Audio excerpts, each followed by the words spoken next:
Los primeros cristianos nos muestran un principio importante sobre la revelación en el libro de Hechos. Cuando llegamos a Hechos 11, 19 al 21, se nos dice que los que habían sido esparcidos a causa de la tribulación que sobrevino en los tiempos de Esteban, viajaron hasta Fenicia y Chipre y Antioquía, no hablando a nadie la palabra, sino solo a los judíos. Y de ellos había unos varones chiprotas y cirenenses, quienes, cuando entraron en Antioquía, hablaron también a los griegos, anunciando el evangelio del Señor Jesús, y la mano del Señor estaba con ellos, y un gran número creyó y se convirtió al Señor. Este es el primer paso que quiero que notes. Había personas que le empezaron a predicar a algunos griegos en la región de Antioquía, y entonces ellos escuchan la palabra del Señor y se convierten a Él. Ahora, ¿qué es lo que pasa cuando uno recibe una oportunidad de Dios para recibir algo y entonces la acepta? Bueno, el principio es que Dios nos da más. Al que recibe, se le da más, es lo que dice la Escritura. Y esto es justo lo que vemos aquí en los versículos 22 y 24. Y llegó la noticia de estas cosas a oídos de la iglesia que estaba en Jerusalén, y enviaron a Bernabé para que fuese hasta Antioquía, quien, cuando llegó y vio la gracia de Dios, se regocijó y exhortó a todos a que con propósito de corazón permaneciesen firmes en el Señor, porque Bernabé era un hombre bueno y lleno del Espíritu Santo y de fe, y una gran multitud fue agregada al Señor. Entonces, ¿qué sucede? Viene este hombre, Bernabé, es decir, la iglesia escucha todo esto, y entonces dice, vamos a enviarle a Bernabé, un siervo de Dios especial. Vamos a enviarles a Bernabé, y Bernabé está con ellos, y los amonesta, les instruye, les ministra, y más gente es agregada a la iglesia. Entonces, ¿qué es lo que pasa cuando recibes más? Se te da esta nueva oportunidad de recibir todavía más. Te envían a Bernabé y entonces tienes la oportunidad de crecer más. ¿Y qué es lo que hace el pueblo o la gente de Antioquía? Pues recibe más, aceptan más la palabra de Dios. ¿Y qué pasa cuando aceptamos aquello que Dios nos está dando? Dios nos da más. Y entonces leemos en el versículo 25 y 26. Después partió Bernabé hacia Tarso para buscar a Saulo. Y cuando le halló, le llevó a Antioquía. Y se reunieron todo un año ahí con ellos, con la iglesia. Y enseñaron a mucha gente. Y los discípulos fueron llamados cristianos por primera vez en Antioquía. Y para mí es interesante esto. Bueno, dos cosas que podemos notar aquí. La primera, de nuevo, cuando tú aceptas y tomas lo que Dios te está dando, Dios te va a dar más. Y aquí en este caso Bernabé va por Saulo, va por Pablo, se lo trae. Y están con ellos un año entero. Un año entero. ¿Quieres más cosas de Dios? Recibe las que ya te está dando Dios y Dios te va a empezar a dar más. Eso fue exactamente lo que pasó. Y la gente es llamada cristiano por primera vez en Antioquía. Ahora eso no es todo, porque de hecho pasa algo más, porque ¿qué pasa cuando recibes aquello que Dios te está dando? Recibes más. Entonces vemos versículos 27 y 28. Y en aquellos días descendieron unos profetas de Jerusalén a Antioquía. Y levantándose uno de ellos, llamado Agabo, daba a entender por el Espíritu que iba a haber una gran hambre en toda la tierra habitada, la cual ocurrió en los tiempos de Claudio. Entonces los discípulos, cada uno conforme a lo que tenía, determinaron enviar un socorro a los hermanos que habitaban en Judea. ¿Qué es lo que pasa? De nuevo, reciben a Bernabé, viene entonces Saulo, reciben a Saulo y ahora vienen más profetas, viene más luz, viene más revelación, viene más inspiración y también viene esta parte de advertencia. Vienen estas advertencias de cuidado porque va a haber una época de hambre y las personas podemos ver que recibieron también esta instrucción porque no solo tenían para abastecerse a sí mismos, sino que compartieron, dieron hacia los demás, socorrieron a otros. Y entonces podemos ver este patrón de revelación que va escalando y así es como sucede. Es exactamente lo que dice 2 Nefi 28:30. Pues he aquí, así dice el Señor, daré a los hijos de los hombres línea por línea, precepto por precepto, un poco aquí y un poquito allí. Y benditos son aquellos que escuchan mis preceptos y prestan atención a mis consejos, porque aprenderán sabiduría. Pues a quien reciba, le daré más, y a los que digan tenemos bastante, les será quitado aún lo que tuvieren. Entonces vemos que los miembros de Antioquía estaban totalmente abiertos a recibir más. Les decían, ok, aquí hay un nuevo evangelio, perfecto, lo abrazo. Bueno, viene Bernabé, perfecto, yo escucho a Bernabé y hago lo que él me... bueno, ya trajeron a Saulo, también vinieron otros profetas. Y ellos estaban recibiendo más. Y puedes ver este caudal de luz, este caudal de revelación, este caudal de milagros también, inundar la tierra de Antioquía. Y dices, ¿por qué? Porque recibían. porque recibían lo poco que Dios les empezaba a dar, lo recibían. En las enseñanzas del profeta José Smith, en la página 179 del PDF, él dice: una persona podrá beneficiarse si percibe la primera impresión del espíritu de revelación. Escucha esto. ¿Cómo te puedes beneficiar si percibes la primera impresión del espíritu de revelación? Por ejemplo, cuando sentís que la inteligencia pura fluye en vosotros, podrá repentinamente despertar en vosotros una corriente de ideas, de manera que por atenderlo, esa primera idea, esa primera impresión, veréis que se cumple el mismo día o poco después. Es decir, se verificarán las cosas que el Espíritu de Dios ha divulgado en vuestras mentes. Y así, por conocer y entender el Espíritu de Dios, podréis crecer en el principio de revelación hasta que lleguéis a ser perfectos en Cristo Jesús. Ahora, hay una experiencia que me encanta del elder Richard G. Scott justo de este mismo principio. Es muy interesante, es muy bonita y quiero que pongas mucha atención a los detalles, que es lo que él va haciendo de un momento a otro de la experiencia. Conferencia General de octubre de 2009, Richard G. Scott compartió: voy a contarles una experiencia que me enseñó una forma de obtener guía espiritual. Un domingo asistí a la reunión de sacerdocio de una rama en la Ciudad de México. Recuerdo vívidamente cómo un humilde líder del sacerdocio mexicano se esforzaba por comunicar las verdades del Evangelio del material de su lección. Su sinceridad y su intención pura hicieron que una gran fortaleza espiritual envolvieran el salón. Me sentí sumamente conmovido. Después comencé a recibir impresiones personales como extensión de los principios que ese humilde maestro había enseñado. Fueron personales y relacionadas con mis asignaciones en el área, y una respuesta a mis prolongados esfuerzos y oraciones en busca de aprendizaje. Al recibir cada impresión, la anotaba al detalle. En el proceso, recibí magníficas verdades que necesitaba enormemente para ser un siervo del Señor más eficiente. Los detalles de esas comunicaciones son sagrados y, como una bendición patriarcal, fueron solo para mi beneficio. Recibí dirección, instrucciones y promesas condicionadas específicas que alteraron para bien. Poco después asistí a la clase de escuela dominical de un barrio. En ese ambiente, comencé a recibir nuevamente fuertes impresiones y las escribí. El mensaje incluía un consejo específico de cómo llegar a ser un instrumento más eficaz en las manos del Señor. Recibí tal cantidad de impresiones personales que sentí que no era apropiado anotarlas en medio de la clase de escuela dominical, por lo que busqué un lugar más privado donde seguía escribiendo los sentimientos que invadían mi mente y mi corazón tan fielmente como me era posible. Después de anotar cada poderosa impresión, meditaba en los sentimientos que había recibido para determinar si los había expresado correctamente por escrito. Como resultado, realicé algunos pequeños cambios a lo que había escrito antes, y luego estudié su significado y la aplicación que tenían en mi propia vida. A continuación, dice él, oré y repasé con el Señor lo que yo pensaba que el Espíritu me había enseñado. Vamos a hacer una pequeña pausa aquí solo para analizar un poquito lo que está pasando. Él dice: oye, yo tenía una pregunta, quería ser mejor en esta cosa de mi vida. Oré, ayuné y busqué las respuestas, y en una clase de escuela dominical sentí parte de esa respuesta. Pero él dice: después fui a otro barrio y en esa clase empecé a recibir más respuestas. Y empecé a recibir tantas respuestas que ya no sentía apropiado escribir tanto. Y entonces me fui a un lugar y empecé a hacerlo en ese lado. Y cuando él dice que termina de escribir, él dice: me pongo a revisar qué es lo que había escrito y reviso si era adecuado con lo que sentía, hago algunas correcciones a mis anotaciones de mis impresiones espirituales y entonces oro y repaso con el Señor lo que yo pensaba, dice el elder Scott, que el Espíritu me había enseñado. Vemos cómo el elder Scott está recibiendo y entonces en esta clase recibe y escribe, y entonces en esta otra clase recibe y escribe, y ahora se va aparte y vuelve a repasar lo que escribió, se da cuenta que no está tan bien, lo perfecciona y dice: Señor, quiero saber, esto es lo que yo entendí, esto es lo que yo sentí, eso es lo que querías decirme. Al sobrevenirme un sentimiento de paz, continúa la historia del elder Scott, le agradecí la guía recibida. Entonces, y entonces es muy interesante porque la historia no acaba aquí, entonces sentí que debía preguntar: ¿había aún más por recibir? Recibí nuevas impresiones y se repitió el proceso de escribirlas, meditar en ellas y orar para recibir confirmación sobre lo que había escrito. De nuevo, fui inspirado a preguntar: ¿hay algo más que debería saber? Y lo había.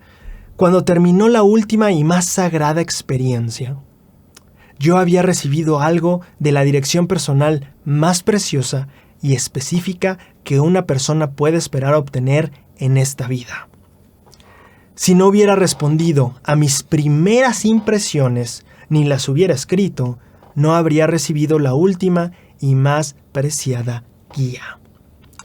Lo que he descrito, dice el Elder Scott, para concluir, no es una experiencia aislada. Encierra varios principios verdaderos acerca de la comunicación del Señor para con sus hijos aquí sobre la tierra.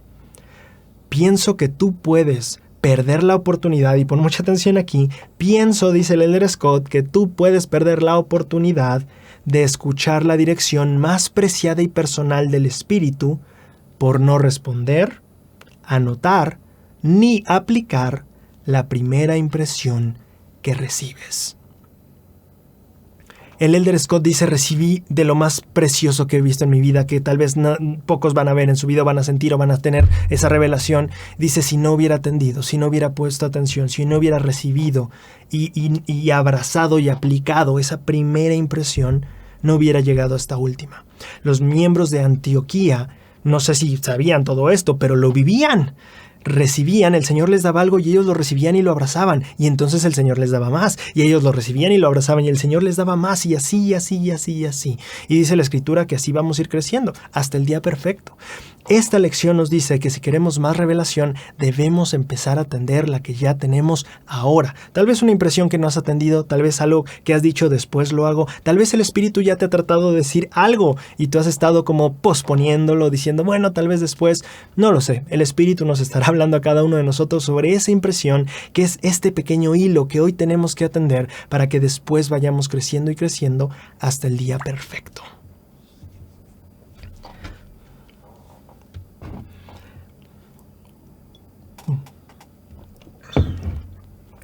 Ahora, sobre la revelación en la iglesia hay todavía una lección más que aprender. Nosotros vamos a ver esta historia de Pedro, Cornelio, tal vez la conoces. Vamos a repasar algunos elementos clave que nos llevan a entender algo fundamental de la revelación hoy en día en una iglesia donde todos se nos invita a buscar revelación. A ver, veamos Hechos 10 del 1 al 8, o bueno, vamos a empezar con el versículo 1 y 2, y vamos a aprender sobre el carácter de Cornelio. Me gusta mucho cómo esta escritura nos lo va plasmando de una manera que es muy evidente cuál es parte de la lección de aquí.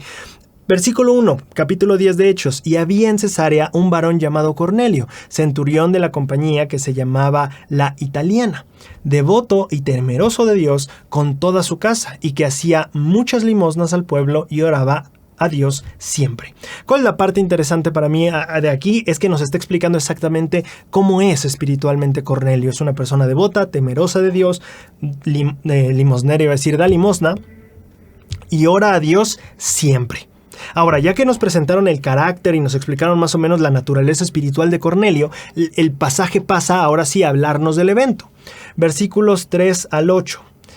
Este vio claramente en visión cómo a la hora 9 del día que un ángel de Dios venía a él y le decía Cornelio. Y él, mirándole fijamente y espantado, dijo, ¿qué es, Señor? Y le dijo, tus oraciones y tus limosnas han subido para memoria delante de Dios. Envía pues ahora hombres a Jope, o Job, no sé cómo lo pronuncian ustedes, y haz venir a Simón. Él te dirá lo que debes hacer. Después de que se fue el ángel que hablaba con Cornelio, éste llamó a 2 de sus criados y a un devoto soldado de los que le asistían, a los que envió a Jope, después de habérselo contado todo. Aquí es interesante porque fíjense, o sea, tal vez aquí parece como, bueno, esto es mucho de la naturaleza de Cornelio, pero la verdad es que aquí hay una diferencia bien interesante, porque por un lado, el versículo 1 nos habla de la rutina espiritual de Cornelio. Era devoto, temeroso a Dios, daba muchas limosnas, oraba siempre a Dios. Nos habla de lo que hacía constantemente. Pero el versículo 3 al 8 traen un reto diferente para la espiritualidad de Cornelio. La revelación que sale un poco de la rutina. La revelación que dice, oye, vas a hacer esto diferente. Y fíjate qué interesante es que el versículo 4 dice, Cornelio, se le aparece el ángel y dice, mirándole fijamente y espantado.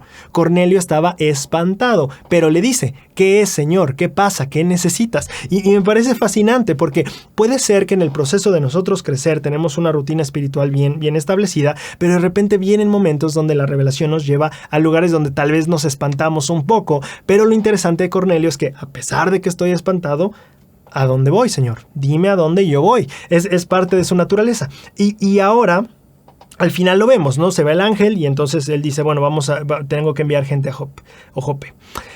Ahora, viene, esa ya es la primera parte. Cornelio tenía una naturaleza espiritual, una rutina, pero también estaba dispuesto a salir de esa rutina, a pesar de que le diera un poco de miedo, para seguir las impresiones o revelación espiritual. Ahora, vamos con el otro personaje de esta historia, que es Pedro. Mientras esto está pasando, Hechos empieza a contarnos en el versículo 9 al 17. Y al día siguiente, mientras iban por el camino y se acercaban a la ciudad, Pedro subía a la azotea a orar, cerca de la hora sexta. Ahora estamos viendo algo muy parecido a lo de Cornelio, una rutina espiritual probablemente de Pedro, y está subiendo a orar con Dios. Está tomando un tiempo aparte, porque aparte no estaba tal vez orando ahí solo en la mesa o cerca de la familia. No, va a un lugar probablemente separado de la gente para poder tener privacidad y hablar con su Creador, con su Padre. Y entonces vemos también que Pedro tenía cierta naturaleza espiritual, mantenía una vida cerca de Dios, ¿ok? Pero ahora viene la siguiente parte, que es justamente lo mismo que veíamos con Cornelio. Hechos 10 del 10 al 23. Y aconteció que le vino mucha hambre a Pedro y quiso comer, pero mientras le preparaban algo de comer, le sobrevino un éxtasis o una visión, y vio el cielo abierto, y esto ocurrió 3 veces. Vamos a reducir la visión, no la vamos a mencionar. Esta visión ocurre 3 veces y el lienzo volvió a ser recogido en el cielo.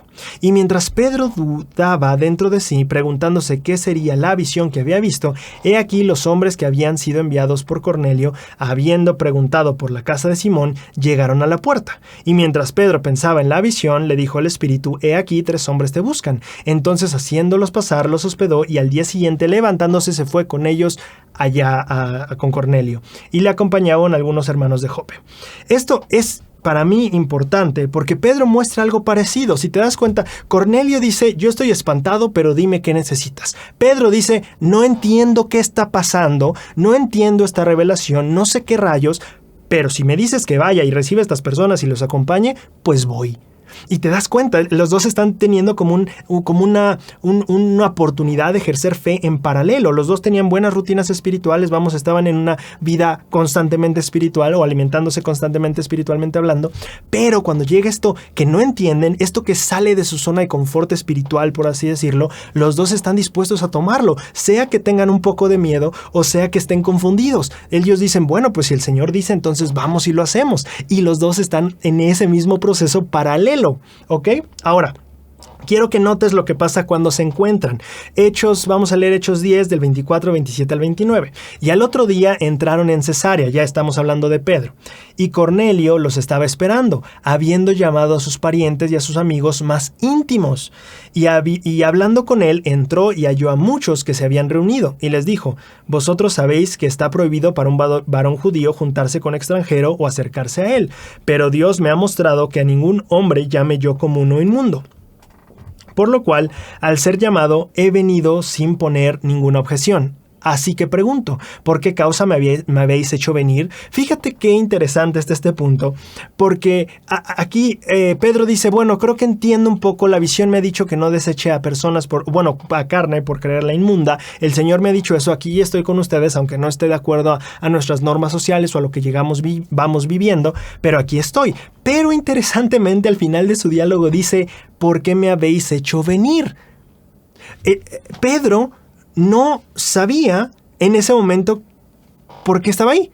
No lo sabía. Y de hecho, parece ser que Cornelio tampoco sabía qué hacía Pedro ahí. Cornelio, de hecho, ¿dónde está? Aquí está. Hechos 10 del 30 al 33. Entonces Cornelio dijo, le cuenta su visión, le cuenta las cosas que pasó y dice, enseguida envié por ti y tú has hecho bien en venir. Ahora pues, todos nosotros estamos aquí en la presencia de Dios para oír todo lo que Dios te ha mandado. Fíjate, los dos están iguales, dice Pedro.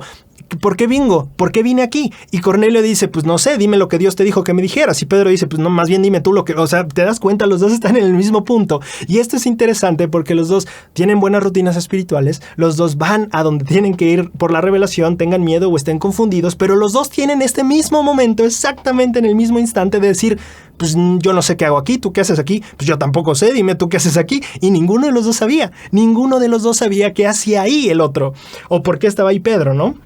Que es muy interesante. Cornelio no sabía, dice tú llama. Bueno, no importa, ya hice mi punto. Ahora, ¿qué me gusta mucho del pasaje en este momento? Cuando Cornelio le dice, esto es lo que pasó, ahora dime tú lo que Dios te dijo que me dijeras, Pedro dice en Hechos 10:34 al 35. Entonces Pedro, abriendo la boca, dijo, en verdad comprendo que Dios no hace acepción de personas, sino que en toda nación, se agrada el Señor del que le teme y hace lo justo. Pedro parece que en este punto entiende plenamente tanto su visión como la razón por la que fue llevado ahí. En ese momento Pedro entiende, pero quiero que notes un tema muy interesante. Pedro entiende esto solo y únicamente por lo que le dice, o bueno, no solo y únicamente, pero en parte, en una buena parte, por lo que le está diciendo Cornelio. Esta fue mi experiencia, vino un ángel, me dijo busca a Pedro y por eso te traje. Y Pedro dice, wow, entonces el Señor realmente no hace acepción de personas, me trajo aquí ante ti para predicarte. Pedro entiende su propósito, Pedro entiende su propia revelación, tan pronto escucha y confía en la revelación y la experiencia espiritual que había tenido Cornelio. Es decir, Pedro no hubiera llegado plenamente a entender su propia revelación sin confiar en la del otro. Claro, Cornelio pudo haber inventado mentiras, pero Pedro confiaba en que estaba diciendo la verdad. Y en esa confianza que le tuvo a la revelación de Cornelio, entonces entendió su propia revelación. Es interesante ver cómo estas dos personas crecen, llegan a un límite juntos y confiando mutuamente en tú dime a qué te trajo Dios, más bien tú dime qué pasó, yo te dije que me envió un ángel, entonces yo confío en lo que... Y en esa confianza, en la revelación, en la confianza en Dios, en la confianza en la revelación que Dios les daba, pero después en la confianza que Dios le daba a la otra persona, es como ellos dos llegan a este conocimiento, este aprendizaje y este momento... es que quiero decir maravilloso, bueno, bendito, no sé cómo llamar este momento especial para ellos de darse cuenta de todo el proceso revelatorio que habían tenido. Y me parece fascinante que eso pasó debido a cómo ellos confiaron en Dios, confiaron en la revelación de Dios para ellos mismos, pero también en la revelación que Dios le daba al otro. Cornelio dice, tú eres el siervo de Dios, tú instrúyeme, yo confío en tu revelación. Y Pedro le dice, yo confío en que tú viste un ángel, yo creo en ti, y entonces se da el momento donde todo cuaja, todo se embona perfectamente. No hubiera pasado esto si ellos no hubieran confiado en el otro como una fuente de revelación, si no hubieran confiado en la revelación del otro. Y eso me parece simplemente fascinante. Ahora, hay una experiencia que creo que ilustra muy bien este punto. Hace, ¿qué será? Ya tiene como 5 o 6 años. Hace como unos 5 o 6 años, la hermana Hernández, una misionera que sirvió en la misión México-Monterrey Oeste, le fue encargada una asignación de entrenar a una nueva misionera.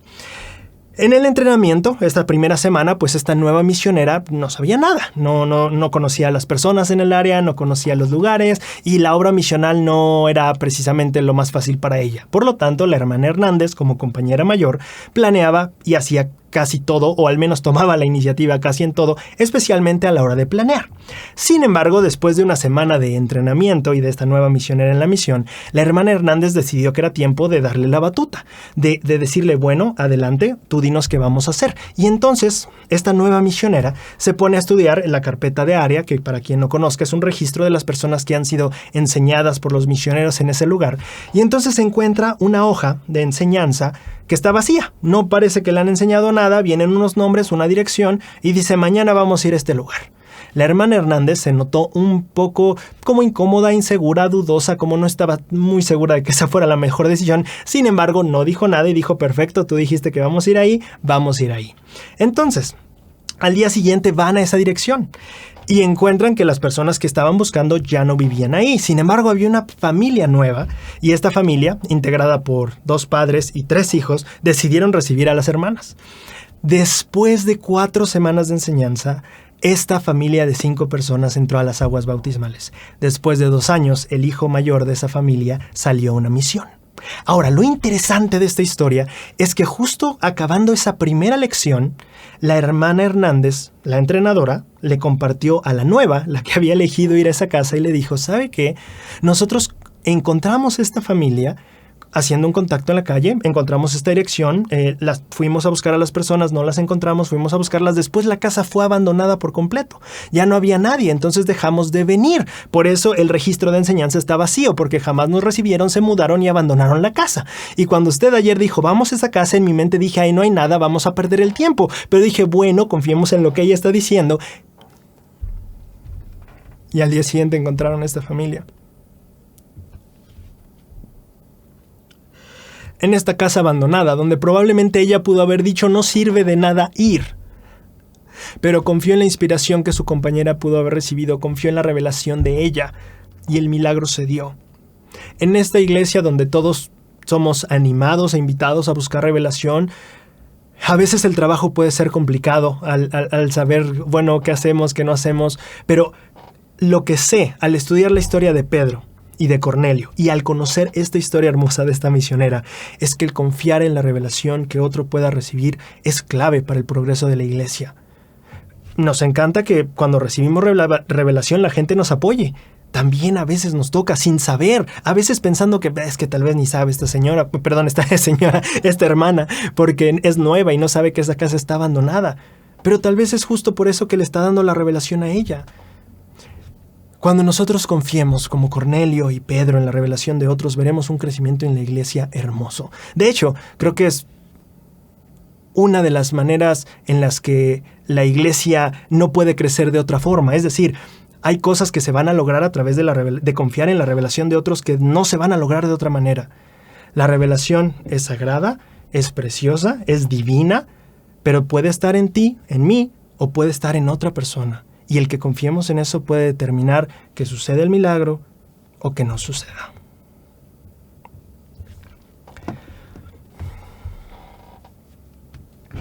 Ahora, hablando de sostener y apoyar, ¿cuál es la manera más simple, o tal vez de las maneras más simples, de sostener al profeta? Esto lo vamos a encontrar muy bellamente explicado en Hechos 12. Hechos 12, del 4 al 5, nos está tomando en un momento donde ya hay persecución hacia la gente, hacia los cristianos, hacia los creyentes. Y entonces hay algunos que los encarcelan, hay algunos a quienes les quitan la vida, y en este momento el personaje de nuestra historia es Pedro, la cabeza de la iglesia. Dice Hechos 12 del 4 al 5. Y habiéndole tomado preso, le puso el gobernante en la cárcel a Pedro, entregándole a 4 grupos de 4 soldados cada uno para que vigilasen, queriendo mostrarle al pueblo después de la Pascua. Así que Pedro estaba custodiado en la cárcel, pero la iglesia hacía sin cesar oración a Dios por él. Ahora, claro que esto es evidente, estaba en un momento de peligro, estaba en un momento de angustia, estaba en la cárcel, claro, nos ponemos a orar por él.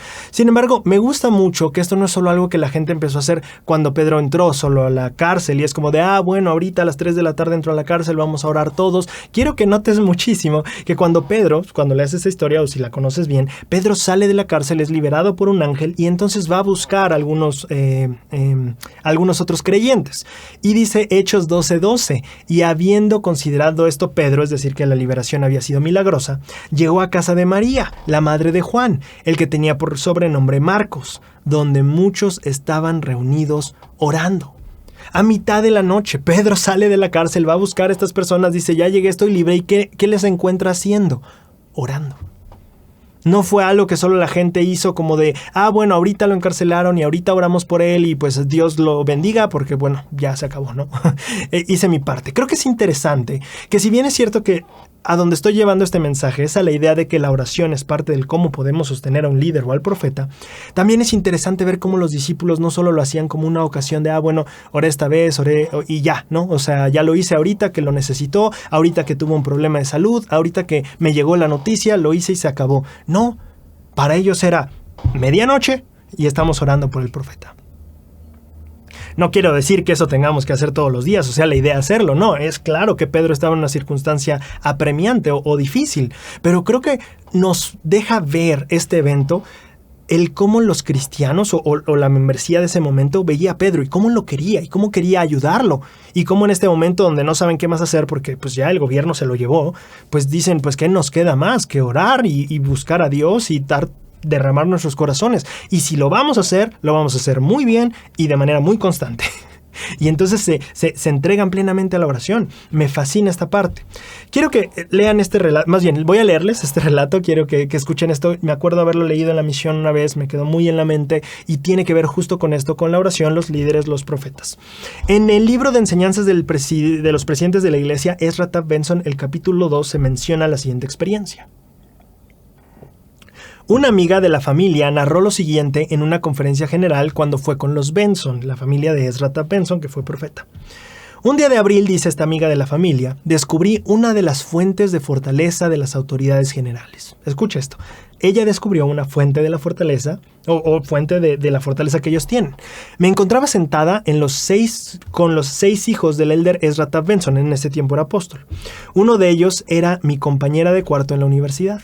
Me sentí más interesada cuando el presidente David O. McKay se puso de pie y anunció al siguiente orador. Observé respetuosamente conforme el elder Benson, a quien aún no había conocido, caminaba en dirección al micrófono. Era un hombre alto, de más de 1,80 m. Se le conocía internacionalmente por ser secretario de Agricultura de los Estados Unidos y un testigo especial del Señor.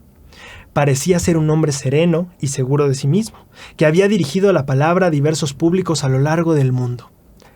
Pero, y ahí viene lo interesante, era una persona que había tenido puestos grandes en el gobierno, que era un apóstol, que había hablado internacionalmente mucho, pero algo era diferente de este discurso, dice la amiga. De pronto sentí que alguien me tocaba el brazo. Una pequeñita se inclinó hacia mí y me susurró con prisa: «Ora por papá». Un tanto sorprendida pensé, el mensaje se está pasando de boca en boca a lo largo de la banca y debo transmitirlo a la siguiente persona. Debo decir: «¿Ora por el elder Benson?» o debo decir: «Debes orar por tu padre». Comprendiendo que no debía demorarme, me incliné y sencillamente susurré: «Ora por papá». Observé cómo el susurro recorría la banca hasta donde se sentaba la hermana Benson, quien ya tenía la cabeza inclinada. Conforme han pasado los años, dice esta amiga de la familia, y las conferencias generales se han sucedido, cada vez que el presidente Benson se ha puesto de pie para hablar, he pensado: ahora sus hijos, dispersos a lo largo del continente, están unidos en oración por su padre. Ella dice, esta cosa que descubrí, esta fuente de fortaleza para los líderes, viene de la oración de sus familias. Viene de la oración de aquellos que los aman, viene de la oración de aquellos que se preocupan por ellos. Y eso, en esta lección es mi punto, no se limita solo a la familia. Todos nosotros como miembros de la familia de Dios o como hijos de Dios, somos parte de esa familia que busca bendecir y busca el bienestar de otros, de nuestros líderes, del profeta, de los etcétera. Termino con la cita de Joseph F. Smith en Enseñanzas de los Presidentes de la Iglesia en la página 235. Apoyarán, está hablando sobre el sostenimiento. Dice que a lo que nos comprometemos es apoyar el compromiso que han hecho o que hemos hecho con el Señor y con el otro al levantar la mano, de que todos se proponen apoyar y sostener a estos oficiales en las varias obligaciones o organizaciones que tengan, de que harán, y este es el compromiso que nosotros hacemos al levantar la mano, harán todo lo posible por ayudarlos, por beneficiarlos, por bendecirlos y alentarlos en la buena causa en la que estén embarcados. Sí, la oración puede ser la manera más simple y sencilla de ayudar, pero también es una manera de entregarnos. Si la oración viene de corazón, si la oración viene con este interés, si la oración viene con esta devoción que tenía la gente para que Pedro estuviera bien. La oración, aunque sea simple, es una de las cosas también más poderosas a través de las cuales podemos sostener a otros.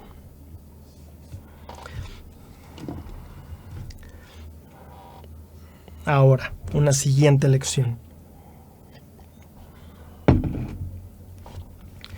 Vivir el evangelio puede ser complicado, es complejo, hay muchas cosas que hacer y muchas cosas que atender y uno parece que simplemente no puede mantener el ritmo de cómo avanzan las cosas o cómo deberíamos estar avanzando en la senda del discipulado.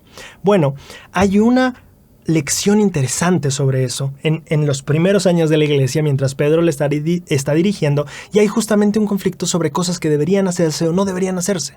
Entonces aquí el tema es la circuncisión en específico, sin embargo, hay algo que dicen dentro de su diálogo cuando hablan al respecto, es algo muy chiquito, pero que nos deja ver algo que nosotros podemos hacer para saber cómo mantener el buen paso en nuestro discipulado, no quedarnos atrás o no sentir que simplemente no podemos lograr esto.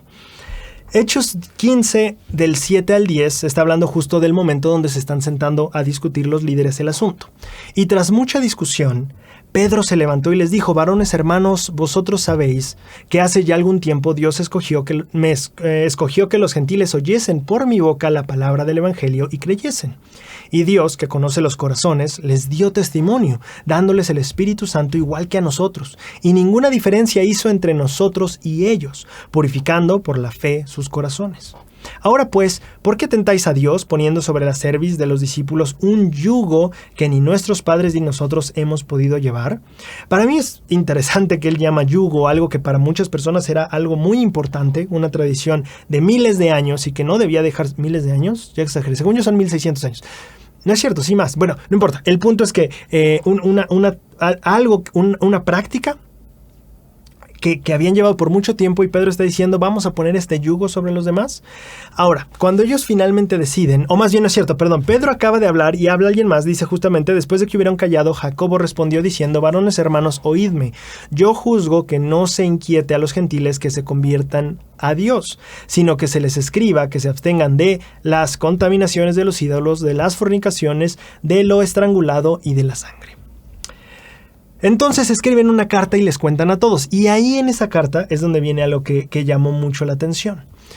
Así que les dicen en la carta, les están explicando a los demás que ya lo de la circuncisión, que no se preocupen, que no hay tanto problema por eso, que no es algo necesario. Pero después dice la carta, Hechos 15, 27 al 29. Así que enviamos a Judas y a Silas, quienes también de la palabra os harán saber lo mismo, porque ha parecido bien al Espíritu Santo y a nosotros no imponeros ninguna carga más que estas cosas necesarias. 1, que os abstengáis de los sacrificios de ídolos. 2, de la sangre. 3, de lo estrangulado. 4, y de la fornicación. Y de tales cosas, si os guardéis, bien haréis. Pasadlo bien. Qué interesante esta parte donde dice: porque ha parecido bien al Espíritu y a nosotros no imponeros ninguna carga más que estas cosas que son necesarias. ¿Qué es lo que pasa? Los líderes y el Espíritu tienen un mismo mensaje: no quiero imponerte más que esto que sí es necesario. Así es como funciona. Hay veces en que nosotros complicamos más las cosas y la carta de Pedro, la carta de los apóstoles, está diciendo: los líderes y el Espíritu somos uno en esta idea. No queremos imponerte más que lo necesario, y está aquí descrito. Y se los describen. Y fíjate qué interesante que cuando acaban la carta dice: pues si haces estas cosas, haces bien, pásala bien. Hasta le dicen: que te vaya bien, sé feliz. Entonces me dio mucha risa ese final. O me pareció gracioso por lo sencillo que es, como pásala bien. Entonces creo que muchas veces nosotros no la pasamos bien por estar tan preocupados por todas las cosas que hay que hacer y olvidamos este mensaje interesante que dan los apóstoles en ese momento tan importante en la iglesia, cuando estaban entrando en una crisis de hay que hacer, no hay que hacer, y dice: a ver, estas son las cosas importantes. Los apóstoles y el Espíritu estamos unidos en esta idea. Y eso no es cosa del pasado. En el presente también se repite este mismo mensaje. Conferencia General de octubre de 2011, Dieter F. Uchtdorf dijo: no olviden la diferencia que existe, y pon mucha atención en esto, por favor, no olviden la diferencia que existe entre un buen sacrificio y un sacrificio absurdo. Y es una palabra fuerte la que usa el Elder Uchtdorf, pero sí, hay sacrificios, bueno, no lo voy a decir yo, lo está diciendo él, sí, hay sacrificios absurdos. Ahora, escucha muy bien esto. Un sacrificio aceptable es cuando renunciamos a algo bueno por algo de mucho más valor. Dejar de dormir un poco, y voy a poner ejemplos, escucha muy bien los ejemplos. Dejar de dormir un poco para ayudar a un niño que está teniendo pesadillas es un buen sacrificio. Todos sabemos eso. Quedarse despiertos toda la noche, poniendo en peligro nuestra propia salud para confeccionar el accesorio perfecto del traje dominical de su hija, podría ser no un buen sacrificio. Ok, vamos a ver las dos que pone: desvelarte ayudando a un niño que tiene pesadillas contra desvelarte poniendo en perfección el detalle perfecto del accesorio del atuendo dominical de tu hija que va a llevar al siguiente día. Dedicar parte de nuestro tiempo a estudiar las escrituras o a prepararnos para enseñar una lección es un buen sacrificio. Pasar muchas horas bordando el título de la lección en agarraderas de cocina hechas en casa para cada integrante de la clase, quizás no lo sea.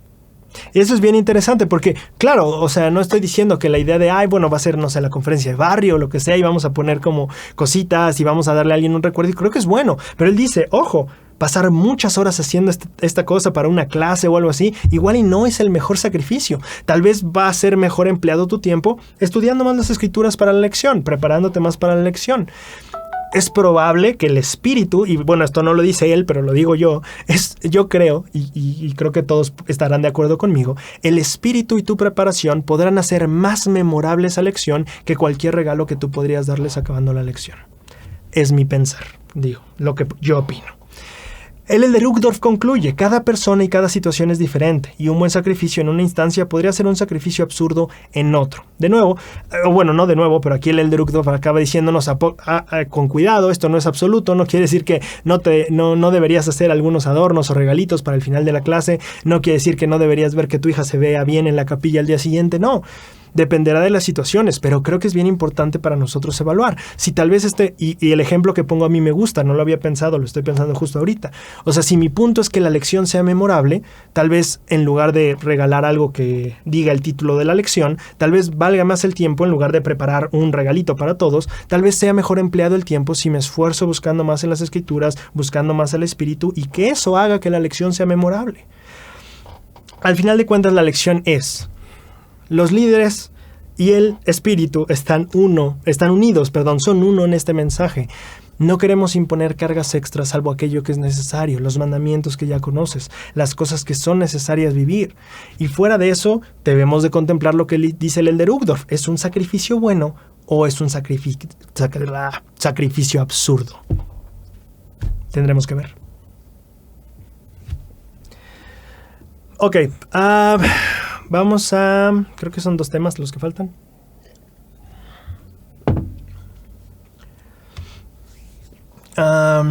Ok. Muchos sabemos que la fe va antes del milagro. Y el libro de Hechos nos lo demuestra una vez más con las experiencias de Pedro. Hay 2 experiencias que Pedro pasa en estos capítulos del 10 al 15, que muestran cómo esto funciona así. Primero tenemos el momento en donde Pedro está buscando a Cornelio, o más bien van por él no entiende la visión que está teniendo en el techo. Se encuentra a las personas que vienen de parte de Cornelio para llevarlo con él. Él dice, pues no entiendo, pero voy. Una vez que está ahí con Cornelio, entonces se entiende el porqué. Y dice justamente Hechos 10, versículos 34 a 35. Entonces Pedro, abriendo la boca, dijo, en verdad comprendo que Dios no hace acepción de personas, sino que en toda nación se agrada del que le teme y hace lo justo. Pedro entiende su revelación, entiende el propósito de todo lo que estaba pasando en esa historia, entiende el por qué viajar a otra ciudad para ver a una persona que ni siquiera es de la casa de Israel. Entiende eso hasta que ya fue, hasta que ya estuvo ahí, hasta que ya siguió la revelación y caminó y al día siguiente fue. Y Pedro entiende después de hacer. Y eso le vuelve a pasar otra vez en Hechos 12:11. Él está en la cárcel y llega un ángel, le dice, ven, sígueme, va por acá y hasta allá. Y Pedro dice, igual y estoy soñando y esto es una visión porque ya me estoy saliendo de la cárcel. Y ya que está fuera y el ángel se va, Pedro dice, entonces Pedro, volviendo en sí, dijo, ahora entiendo verdaderamente que el Señor ha enviado a su ángel y me ha librado de la mano de Herodes y de todo el pueblo de los judíos, y de todo lo que el pueblo de los judíos esperaba. Entonces, nuevamente, Pedro entiende, Pedro aprende, Pedro se da cuenta, una vez que ya siguió al ángel, una vez que ya salió de la cárcel, una vez que le dijeron ven para acá y él dijo, pues es una cárcel, no puedo salir. No, él dijo, bueno, voy. Y una vez que salió, entonces se da cuenta. La fe, la acción, la voluntad de ir y hacer va antes del milagro, va antes de la comprensión plena de las cosas, va antes de la revelación, de la luz, la iluminación y la comprensión. Y de hecho hay una experiencia que me gusta mucho que refleja mucho este principio. En la Conferencia General de octubre de 2011, el presidente Thomas S. Monson compartió la siguiente historia. Una experiencia algo dramática, Sucedió en agosto de 1987 durante la dedicación del Templo de Frankfurt, Alemania. El presidente Ezra Taft Benson había estado con nosotros los primeros 2 días de la dedicación, pero había regresado a casa, así que yo tuve la oportunidad de dirigir las sesiones restantes. O sea, el presidente Monson va en función de dirigir la sesión porque el presidente ya no estaba presente, ¿ok? El sábado, dice el presidente Monson, tuvimos una sesión para los miembros holandeses que pertenecían a los distritos del Templo de Frankfurt. Yo conocía bien a uno de los excelentes líderes de los Países Bajos, el hermano Peter Morik. Le vamos a decir Morik. Justo antes de la sesión, tuve la clara impresión de que debía llamar al hermano Morik a hablarles a sus hermanos, los miembros holandeses, durante la sesión, y de hecho, debía ser el primer orador. Como no lo había visto en el templo esa mañana, le pasé la nota al elder Carlos E. Asai, supongo se pronuncia, de la presidencia de área, preguntándole si Peter Morik estaba presente en la sesión. Entonces el presidente Monson dice, tengo una impresión de que él hable y sea el primer orador, pero no sé si está, ni siquiera lo vi. Entonces escribe un papelito y le pregunto a alguien si está. Apenas un momento antes de ponerme de pie para comenzar la sesión, recibí una nota del elder Asai, indicándome que el hermano Morik en realidad no estaba presente, estaba ocupado en otras cosas y planeaba asistir a la sesión dedicatoria del templo al día siguiente con las estacas de los soldados estacionados en Alemania. Al ponerme de pie para dar... Espero todos sigamos la historia. Pregunta, ¿está el hermano? Que siento, tengo una impresión de que debe discursar. Le dice, no está, va a venir hasta mañana. Al ponerme de pie para dar la bienvenida a la gente, dice el presidente Monson, y detallar el programa, recibí una vez más la impresión inequívoca de que debía anunciar que Peter Morik sería el primer orador. Eso iba en contra de todos mis instintos, ya que el elder Asai me acababa de decir que el hermano Morik definitivamente no estaba en el templo. Sin embargo, confiando en la inspiración, anuncié la presentación del coro y la oración, y luego indiqué que nuestro primer discursante sería el hermano Peter Morik. Al regresar a mi asiento, miré hacia el elder Asai, el que le acababa de pasar la nota de que no estaba. Vi la mirada de pánico que tenía. Más tarde, él me dijo que cuando anuncié al hermano Morik como primer orador, no podía creer lo que oía. Dijo que sabía que yo había recibido la nota y que no podía imaginarse por qué anunciaría al hermano Morik como orador cuando ya sabía que él no estaba presente en la conferencia. Mientras sucedía todo esto, Peter Morik, la persona que no estaba en una reunión en las oficinas del área de Portstreichen, algo así, alemán, no sé. En el transcurso de la reunión, de repente se volvió hacia el elder Thomas A. Hawks Jr. O sea, este hermano que no estaba en la conferencia, que estaba el presidente Monson, estaba en otra reunión, y en esa reunión de repente se voltea a ver al hermano Thomas, otro hermano, que entonces era el representante regional, y le preguntó, ¿en cuánto tiempo podemos llegar al templo? El elder Hawks, no sé cómo se pronuncia, perdón, elder Hawks, que tenía fama de manejar bastante rápido en un pequeño auto deportivo, le contestó, puedo llegar en 10 minutos, pero ¿por qué necesita ir al templo? El hermano Morik admitió que no sabía por qué tenía que ir al templo, pero sabía que tenía que ir. Los dos salieron para el templo de inmediato. Durante el magnífico número musical del coro, el presidente Monson dice, yo estaba esperando en el coro y había anunciado al hermano. El presidente Monson, por supuesto que no sabía de esto otro que había pasado, pero dice, durante el magnífico número musical del coro, miré alrededor pensando que en cualquier momento vería a Peter Morik, pero no lo vi en ningún momento del himno inicial. Sin embargo, sorprendentemente, yo no sentía pánico, sino que tenía la dulce e innegable seguridad de que todo saldría bien. El hermano Morik entró por la puerta de entrada justo en el momento que concluía la primera oración. Y todavía no sabía por qué estaba ahí. Pedro y Cornelio. Mientras caminaba rápidamente por el pasillo, me vio en el monitor y escuchó que yo anunciaba, ahora escucharemos al hermano Peter Morik. Para la sorpresa del elder Asai, seguidamente Peter Morik entró al salón y tomó su lugar frente al púlpito. Después de la sesión, el hermano Morik y yo hablamos de lo que había pasado antes de que se presentara para hablar. He meditado sobre la inspiración que se recibió en ese día. No solo yo, sino también Peter Morik. Esa extraordinaria experiencia me ha dado un testimonio innegable de la importancia de ser digno de recibir ese tipo de inspiración, de confiar en ella y de seguirla, cuando se presenta. Sé sin lugar a duda que el Señor quería que quienes estaban presentes en esa sesión de la dedicación del templo de Frankfurt escucharan el poderoso y conmovedor testimonio de su siervo, el hermano Peter Maurik. Imagínate ser el presidente Monson, estás en la dedicación de un templo, te toca dirigir la reunión y dices, yo siento que este hermano debe de hablar. Y preguntas, oye, ¿está? No, no está. Bueno, pues de todas maneras lo anuncio. ¿Cómo lo vas a anunciar si no está? Y no va a venir hasta mañana. Bueno, el presidente Monson, al tener esa impresión otra vez, dijo, pues creo que debo de atenderla porque está regresando. Y en eso descubre lo mismo que Pedro. Ve el milagro hasta después de la fe. Las escrituras dicen que si no hay milagros es porque no hay fe. Y en esta ocasión, Pedro, el presidente Monson, nos enseña en esta misma lección.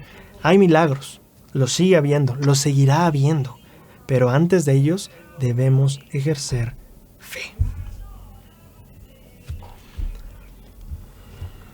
Ahora sí avanzamos a nuestra última lección.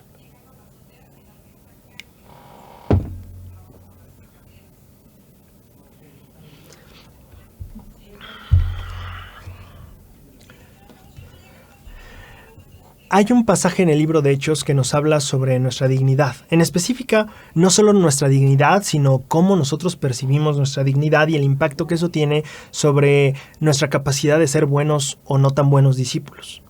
En este momento está predicando a los judíos, a los gentiles, están en este punto donde todavía le están predicando a los dos, o al menos se están enfocando en los dos, pero entonces llega el momento donde los judíos rechazan mucho a Pablo y a Bernabé.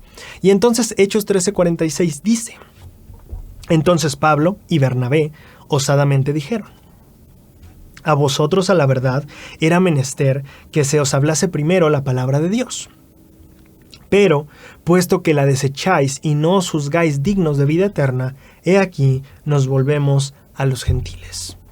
Esta sección o esta partecita de la escritura para mí es interesante porque Pablo y Bernabé les dicen, oye, tú estás desechando esto, pero no solo se van o dejan de predicarles porque ustedes lo están desechando, no, sino también dice, no os juzgáis dignos de vida eterna.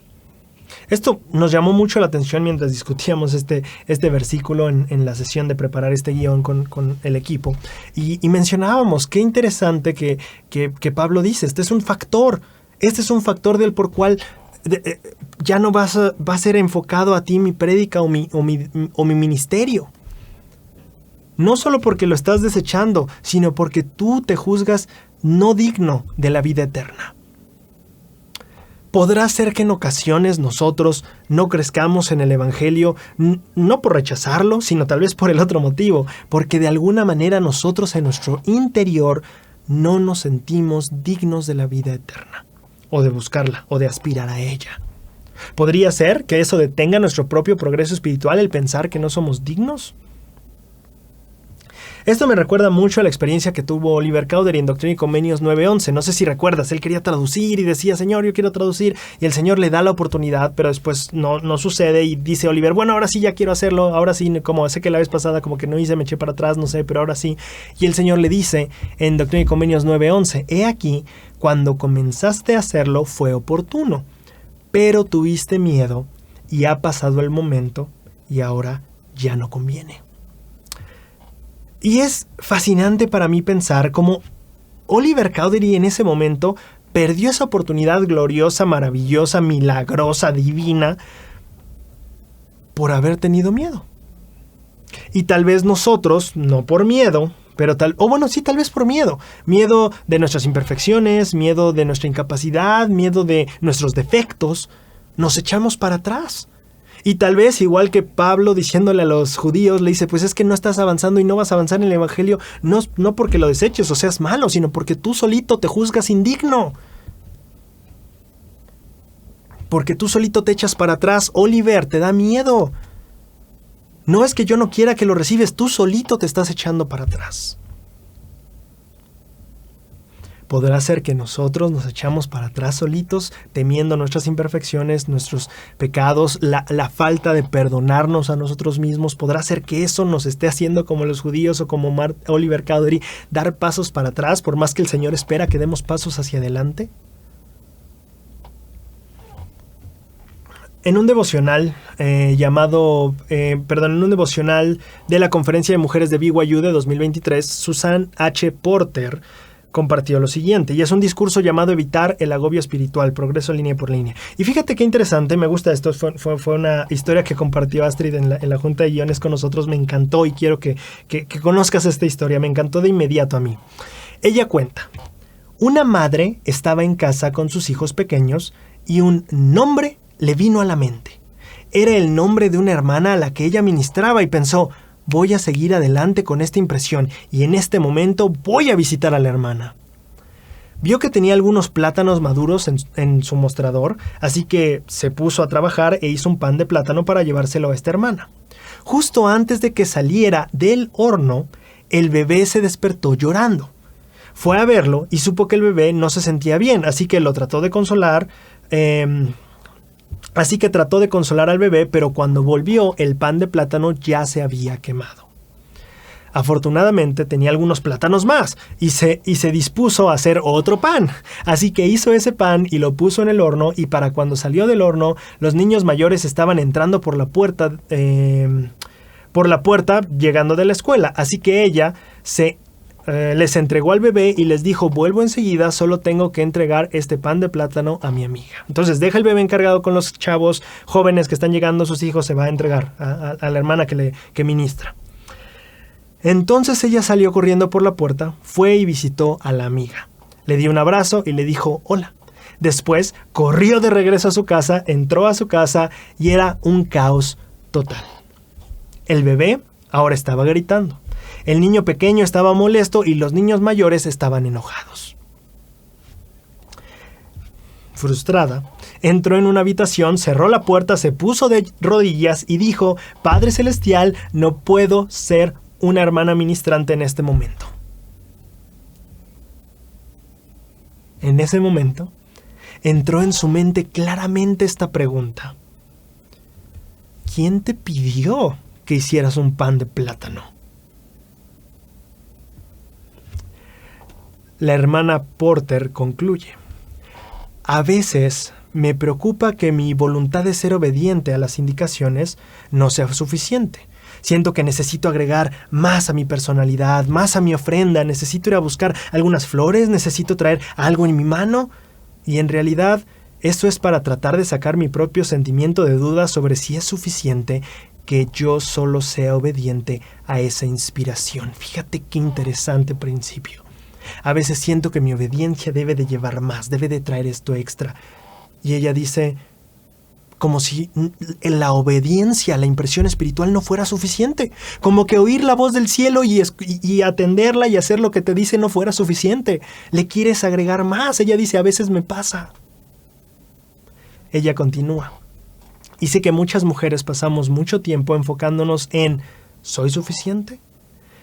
Pero el principio es que si estás dispuesto a hacer lo que el Salvador te pide que hagas, nada más, nada menos, entonces tu ofrenda es suficiente. Cualquier otra cosa que falte, vendrá del Espíritu, vendrá del Salvador, vendrá de la inspiración que sientas y sentirás a medida que vayas avanzando en la obra. Tal vez como los judíos, o en el tiempo de Pablo, los judíos, algo nos haga hacernos para atrás. Tal vez, como Oliver Cowdery, nos dé miedo. Tal vez sea que no nos juzgamos dignos. Tal vez sea que no nos juzgamos suficientes. No sé lo que sea, pero si te está haciendo dar pasos para atrás, probablemente no es de Dios. Y me encanta la manera en la que la hermana Porter lo dice. ¿Por qué creemos que necesitamos más que obedecer la impresión? ¿Por qué queremos adornarlo con más? La impresión fue visitar a la hermana. Digo, es lindo si le llevas algo. No estoy diciendo que sea malo. De nuevo, cada circunstancia será. Habrá sacrificios buenos, sacrificios absurdos. Pero la hermana dice, ¿por qué queremos adornarle más a lo que Dios ya reveló, a lo que Dios ya me inspiró a hacer, a lo que Dios ya me dijo que necesita? ¿Por qué creo? Y lo voy a poner ahora yo en palabras que pienso ahora. ¿Por qué creo que a lo que Dios me reveló le faltan cosas? Y digo, claro, parte va a tu albedrío y de poner más de tu parte. Sí, totalmente, eso es cierto. Pero si Dios reveló este es el camino, me encantan sus palabras. Ni más, ni menos. Que no tengamos miedo de nuestros errores, de nuestros pesares, de nuestros problemas, de nuestras imperfecciones, de nuestra insuficiencia. Que sigamos adelante y no dejemos que nuestros propios juicios nos hagan dar pasos hacia atrás. Esas voces, esas ideas, esos pensamientos, esas impresiones no vienen de Dios. La impresión que viene de Dios dice: ¿eres suficiente? Aunque te dé miedo, como tal vez a Cornelio, estoy aquí para ti, y si sigues las impresiones todo va a salir bien. La voz de Dios también dice: no te juzgues como indigno. Y no dejes que estos juicios que están dañando tu mente, tu corazón y tu alma te alejen de mí. Esa es la voz de Dios. En sus ojos siempre serás amado,